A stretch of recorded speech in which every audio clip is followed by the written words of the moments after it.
اور اس سے بڑی کوئی کامیابی نہیں۔ اور اسی بات کو قرآن مجید نے کچھ یوں بیان کیا، وعد اللہ المؤمنین والمؤمنات جنات تجری من تحتها الانہار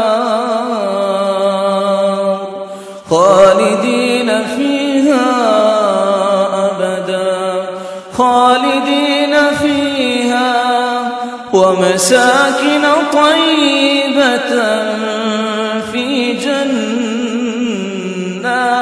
عدن ورضوان من اللہ اکبر ذلك هو الفوز العظیم۔ ایسے مومنوں کے لیے اللہ نے وعدہ کیا ہے، خواہ وہ مرد ہوں یا عورتیں ہوں، جنتیں تو ملیں گی۔ اللہ نے مساکن طیبہ، ایسے پاکیزہ گھر تیار کیے ہیں، لا يسمعون فيها لغوا ولا تأثیما۔ آج انسان چھپ کے مسجد میں بھی بیٹھ جائے تو پھر بھی آخر اس کو گھر تو جانا ہی ہے۔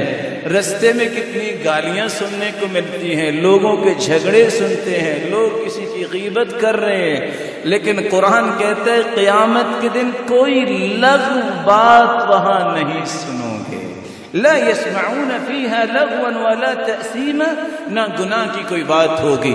ورضوان من اللہ اکبر، اور اللہ کی رضا تمہیں قیامت کو ملے گی جو تمام جنتوں سے بڑی نعمت ہے۔ کیسے بڑی ہے؟ رسول اللہ صلی اللہ علیہ وسلم کا فرمان ہے، يدخل اہل الجنة الجنة جردا مردا كأنهم مكحلون ابناء 33 جنتی جنت میں جائیں گے 33 سال کے گبرو جوان بن کر، خواہ کوئی بڑھاپے میں فوت ہوا، کوئی بچپنے میں لڑکپن میں فوت ہوا، 33 سال کے گبرو جوان، آنکھوں میں سرما لگایا تو نہیں ہوگا لیکن سرمگی آنکھیں ہوں گی، جردن جوان ہوں گے، جس طرح ایک کڑیل جوان ہوتا ہے، آدم کے قد ہوگا، حسن یوسف عطا کیا جائے گا، جس کی روایت دوسرے یہ الفاظ بھی بیان کرتی ہے، تضیء وجوہہم اضاءۃ القمر لیلۃ البدر، 14ویں رات کے چاند کی چمک اور دمک جس طرح ہے، ان سارے لوگوں کے چہروں کو چمکایا اور دمکایا جائے گا۔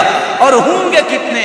وعدنی ربی ان يدخل من امتی 70,000، 70,000 لوگ میری امت میں سے میرے رب نے مجھے وعدہ دیا ہے، میرے اس وعدے کو پورا فرمائیں گے کہ 70,000 لوگ، مع كل 1000 70,000، ہر 1000 کے ساتھ 70,000 مزید 4 ارب 90 کروڑ لوگ اللہ جنت میں داخل فرمائیں گے، متماسکین آخذا بعضهم ببعض، ایک دوسرے کے ہاتھوں میں ہاتھ ڈال کے ایک ہی دروازے سے جنت میں داخل ہوں گے، جن پہ کوئی عقاب نہیں ہوگا، نہ ان کا حساب و کتاب ہوگا، جن کی صدق کیا ہے، وہ رب کی رضا پہ راضی۔